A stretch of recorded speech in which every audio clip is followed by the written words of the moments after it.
ఇంట్లో మనకి మనశ్శాంతి దొరకాలంటే ముందు భార్య భర్తల మధ్యనున్న అడ్డు కూడా తొలగిపోవాలి. జీవితంలో చిన్న చిన్న అపార్థాలు వస్తాయి పోతాయి.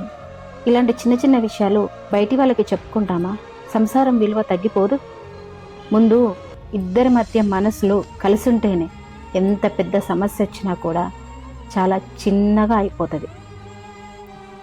అదే మనసులే వేరయ్యాయి అనుకో, చిన్న చిన్న మాటలు కూడా పెద్ద సమస్యలుగా మారుతాయి.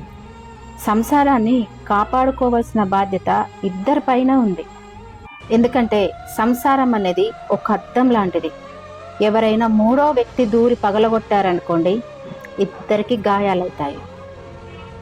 అందుకే సంసారం అంటే ఇద్దరు ఒకరికొకరు మాట్లాడుకోవడం కాదు, ఒకరి మనసును ఒకరు అర్థం చేసుకోవడం. మీరిద్దరు బాగుంటేనే కదా మీ పిల్లలకి మంచి చెడులు చెప్పగలుగుతారు.